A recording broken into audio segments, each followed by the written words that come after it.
Hi everyone, I'm Greg Ellis and welcome to Redskin Review. This show is being taped on Wednesday, October 26th. It is our last show of the 2011 football season. In this show, we'll take a look back at the Redskins' tough loss to Winton 39-34 in Week 9. And we'll take a look ahead to this week's game on the road, the final regular season game of the year at Harrison.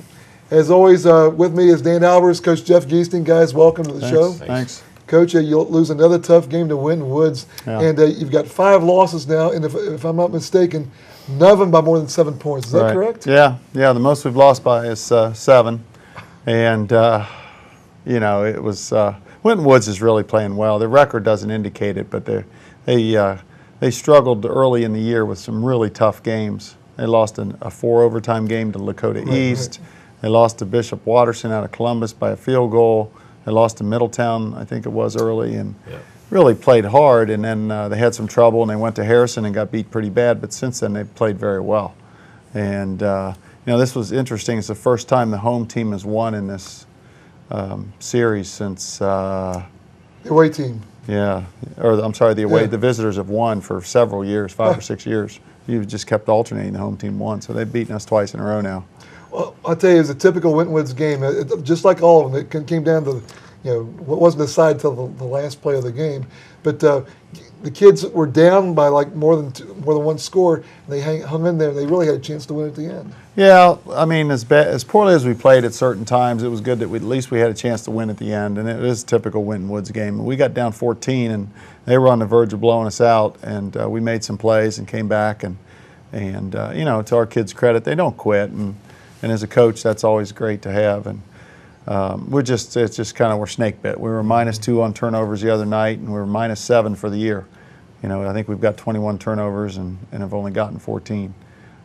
There's been years we've only gotten 15, 16 in a year, but so we're a little below that. But we usually don't turn it over more than 15 or 16 times in a year either, and we're way above that. So that's really hurt us. And then we really had trouble controlling their fullback the other night, Kemper. He's a great player and caused us a lot of problems. Game started off great. You take the opening kickoff, I believe, and go down, and Kevin Rogers throws a touchdown to Jared Cook. Yeah, well, it was a great drive. I mean, the offense did a great job. They ate up about 7 minutes off the clock, and we had the ball 9 minutes in the first quarter. And we wanted to do that, keep the ball, but unfortunately, we had some turnovers, especially in the second half, that really hurt us. I felt like they got too many possessions in the first half. They had it 6 times. The last time didn't really count because it was just one play and they tried that trick play. But they had 5 possessions. They should have had 4. Well, we stopped them the second and third time. So, you know, if we hold them to 4 possessions, they only have 2 touchdowns at halftime instead of the 3. And, you know, the longer I've been in it, the more I understand how possessions in a football game really, really matter. And the more possessions we can get our offense, you know, the better chances we have of scoring. And we squandered 3 possessions with the turnovers the other night. And you know, but the encouraging thing is we still had the ball at the end with plenty of time, but we just couldn't make the plays at that time.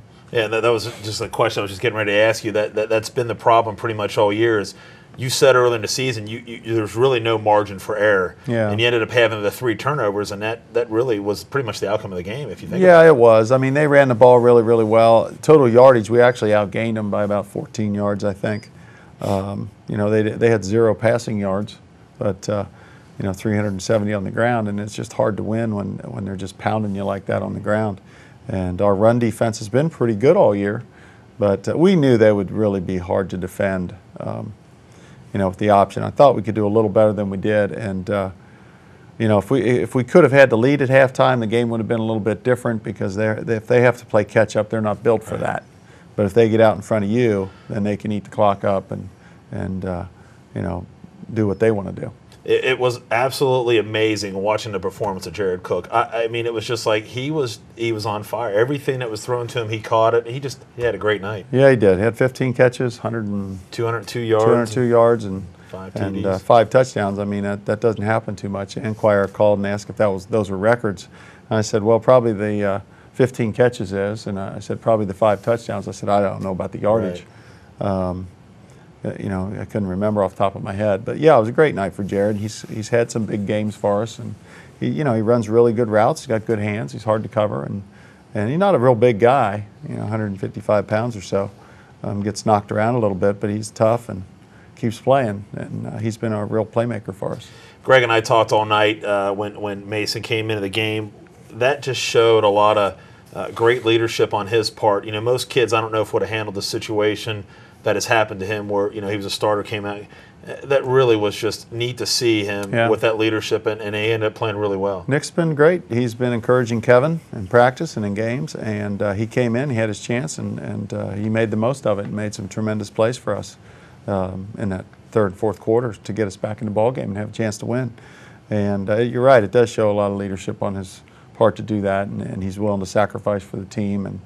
And it's not always easy when you're losing to keep everybody together like that. But our guys are hanging in there, and they're disappointed, obviously, and nobody wants to be 4-5 at this time. But, you know, we still have a chance at the playoffs. So there's something out there to play for Friday, and we have to take advantage of that. How do you handle that situation going into this week then? You got Kevin Rogers, you just see what happens and play what you've been doing? Yeah, we'll do what we're doing, and there's certain things that Kevin's better at, and there's certain things Nick better at, and Mike's doing a good job of balancing them and getting them in the game. And it's been very effective for us. And so we have to see, you know, what presents itself Friday night. With Winton, you pretty much know what you're going to get on offense. Yeah. They're going to run the ball. I think they threw 2 passes that were incomplete. Yeah. Especially early in the year against teams like Princeton and even Withrow. You had pretty good run defense. Yeah. What was the difference with this team? What made the difference? Formation-wise, we knew they were going to come out with a double tight and a double wing sets, and those give you extra gaps to defend. And we can take away one thing. If we can take away the inside veer, then they go to the outside veer and run off tackle a little bit more with it. And then when you have a kid like Underwood at quarterback, who's another threat, you know, it's just really, really tough. And if you miss one tackle, it suddenly turns into a 16-yard gain or a 60-yard touchdown. And, you know, we got out-athleted a little bit at certain positions, and, you know, which is always tough. But we know that we're going to have that disadvantage most years against them. And there's some years we played the option very well, and then other years, you know, not so well. And Kemper is just, they've had a real run of fullbacks lately. And of the 3 they had, Simpson yep. and Goins, and then Kemper, I think Kemper's the toughest one to defend. He's so short. And he's so powerful. He's 5'6", 200 pounds. There's nothing to tackle. The tackling surface is just about this big, and it's really, really difficult. And their offensive linemen, you know, played pretty well and came off the ball and controlled the line of scrimmage enough for him to be effective. One of the things we were surprised about is time of possession was pretty even, I think. Yeah, it was. It was even. But they had 3 scoring drives of less than a minute. Yeah. I mean, and that's hard to do when you're not putting the ball up in the air. I mean, right. they just had some breakaway speed that we saw. They did. I mean, we'd miss a tackle and they'd be gone, and we couldn't do anything about it. Probably, maybe it's better to let them score quickly like that. I don't know.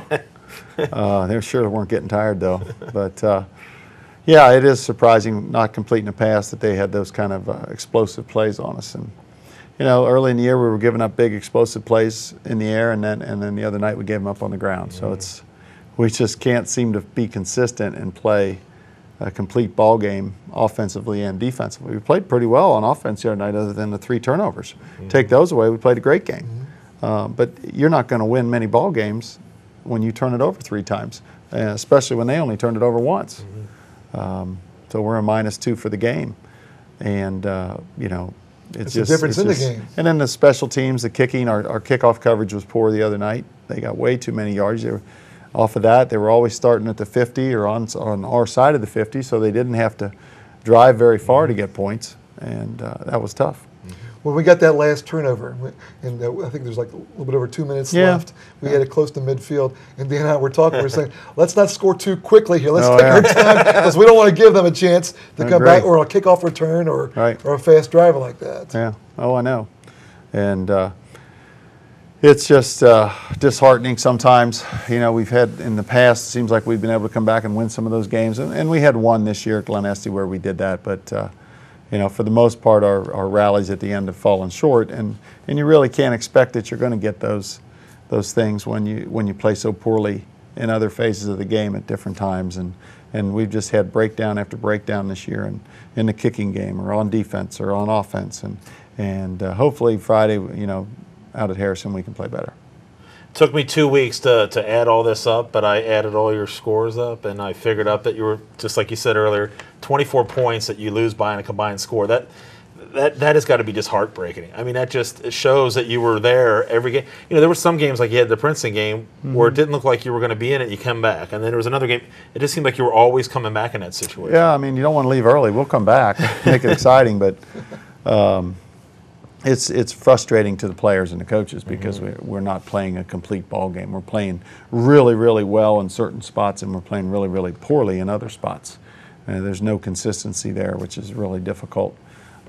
And I think I could attribute a lot of that to the injuries we had early in the year to our offensive line, but not anymore. I mean, those kids have been playing all year. So, and they did a decent enough job blocking the other night, and the sophomores that have been playing. And now Luke Berry's out this week, so we got another guy playing center. So Alex Black's playing center, or Alex Pfeiffer, one of the two, and it'll be, we'll see how they do. You had Ethan Stone that played pretty much that first half and didn't play really much in the second. Was it because of an injury, or is it because he had to throw the ball more? We had to throw more, and he's a little undersized for protection reasons, but he's also getting beat up a little bit. That's why he hasn't been running back all year long. And Stoney's got a heart of a lion, but he doesn't have the body of one. Right. And he's a strong kid for his size, but when you're 130, 35 pounds, you're going to take some hits. And he's been a nice surprise here the last 3 or 4, 5 games. Running the football for us. He's given us that added dimension of quickness, but he's not able to take it 25 times a game either. You had Kevin Rogers had a couple fumbles, and after the second one, what do you tell him when you have to take when you take him out and Mason goes back into the game? I'm sure he was pretty distraught, pretty upset. Yeah, he was upset. Kevin's a competitor, and he wants to win, and he's disappointed in himself. He holds himself to a high standard, and you just got to do what you feel at that time's best for the team, and he understood that. He's fine, and he'll move on. He's young, and young kids fumble. And Kamel's had trouble with the ball this year. He's only a junior, fumbling the ball. So, I think of our 21 turnovers, we end up with, I think we have 12 fumbles. We have more fumbles than we do interceptions this year.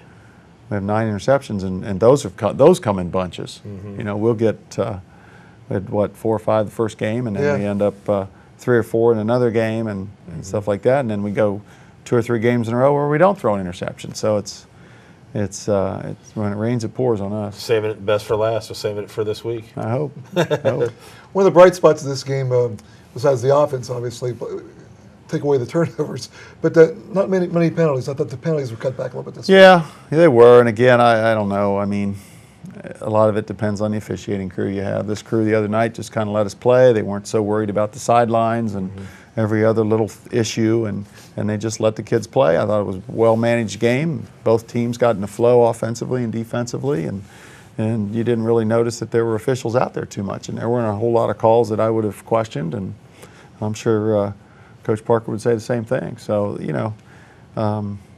it's hard to get in the flow when there's a lot of penalties like we had at the Turpin game this year, we just but you can't control who you're getting for what crew that night, and there's a shortage of officials. So there's some guys that are doing games that years ago probably would still be doing JV, but now they're doing varsity because there's just such a shortage. But that's I'm thankful they're doing it, or else we wouldn't be able to play. So, you can't be mad at them, and you just have to overcome those things and keep playing.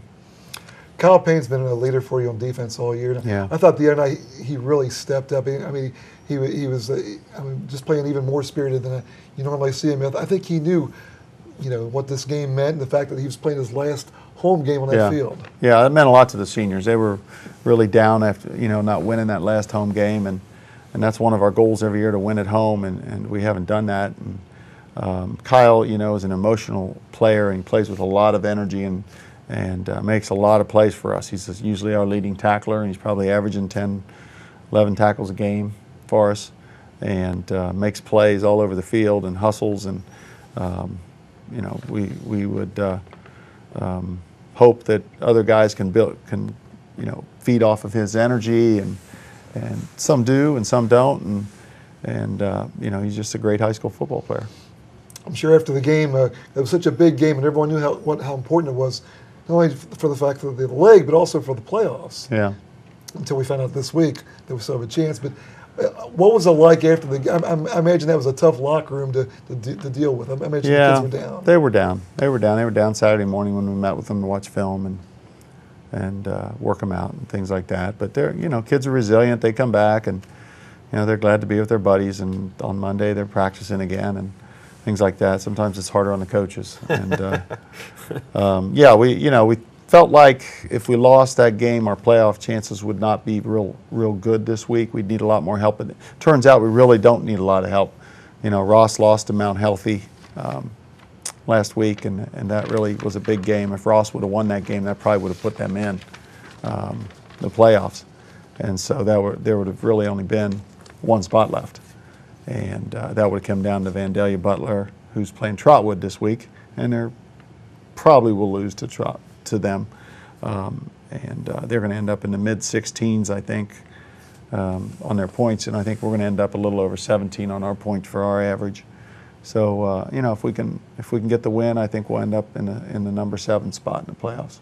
I think Harrison's in the same situation. Yes, they have to win they can't quite get as many points as us, but if they win, they have a pretty good chance of getting in. If Vandalia Butler upsets Trotwood, they're going to get in.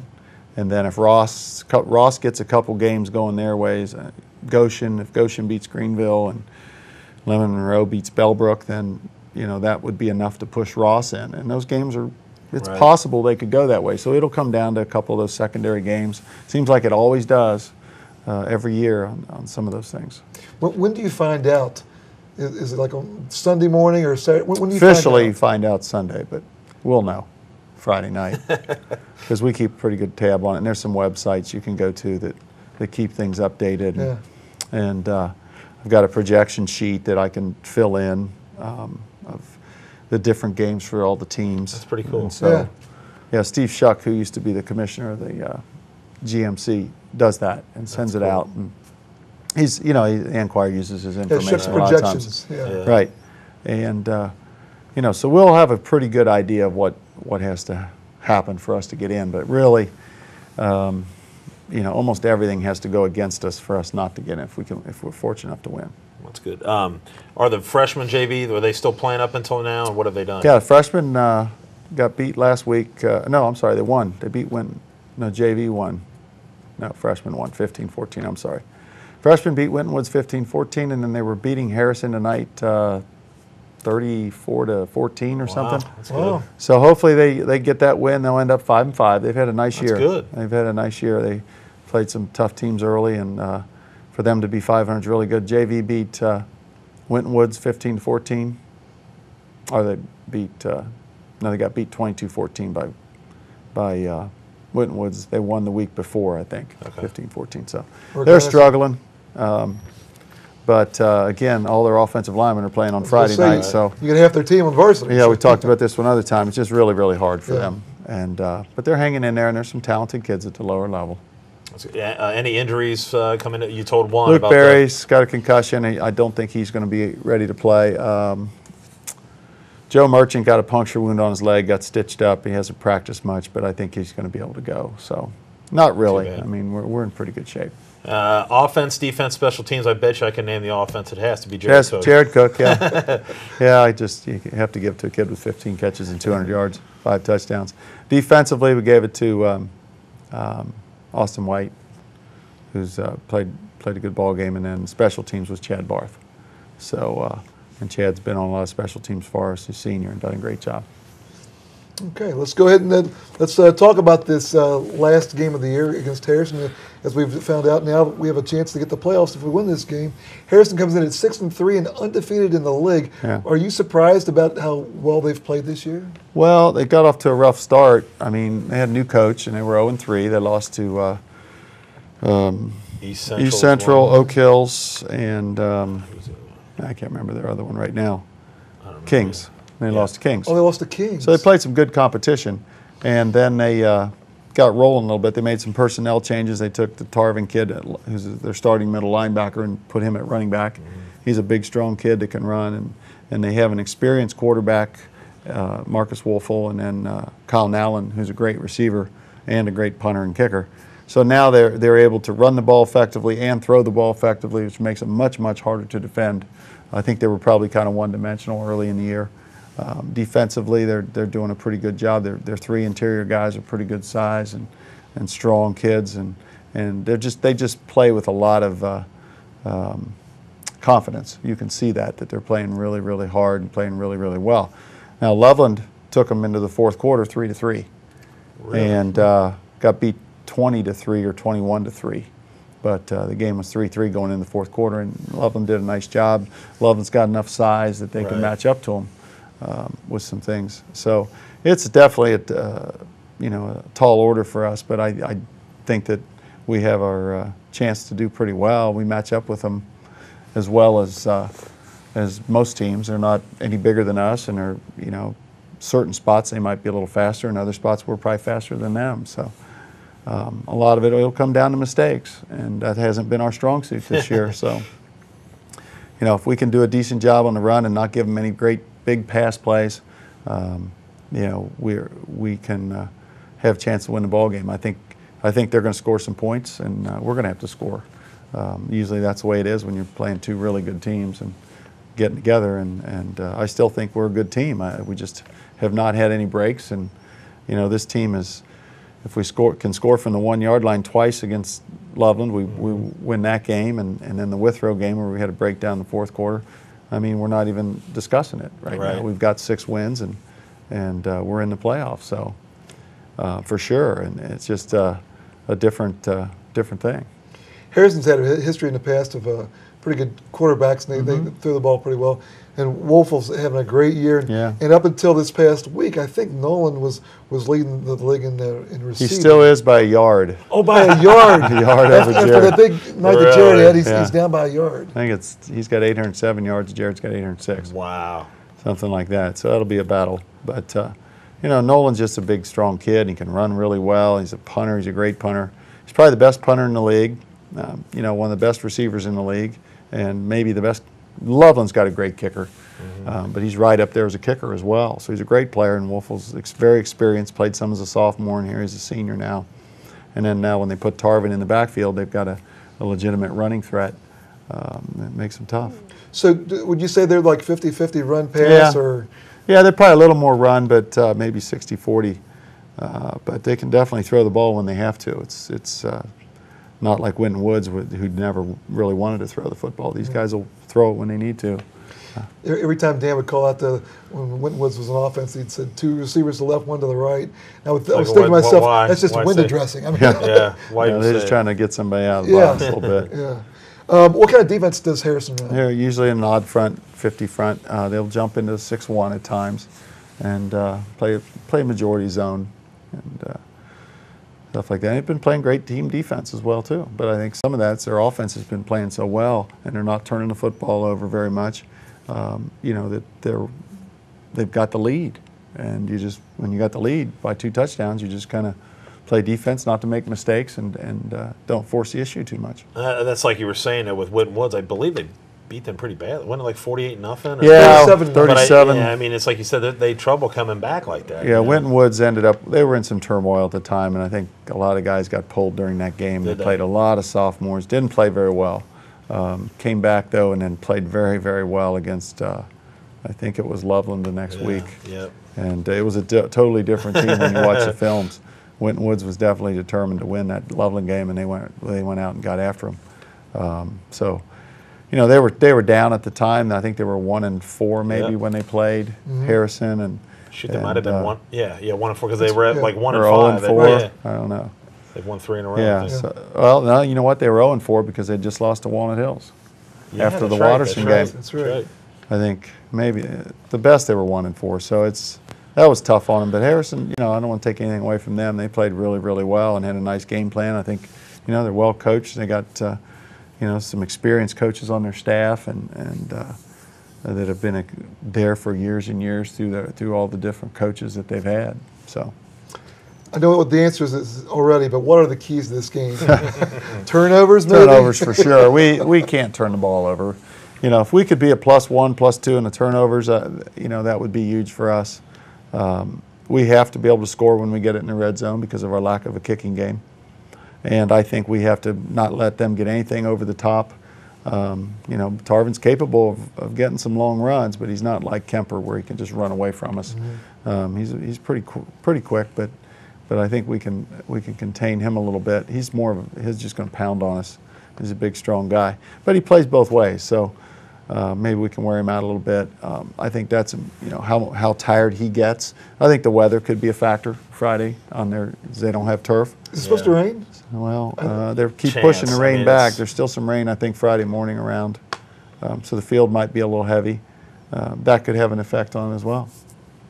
Let's try to get into thanking everybody during the season, and we got a pretty long list here. But you know, Debbie Cook of the Football Moms, just appreciate everything that she's done. She's given us a lot of information to help in our broadcast, so we appreciate her.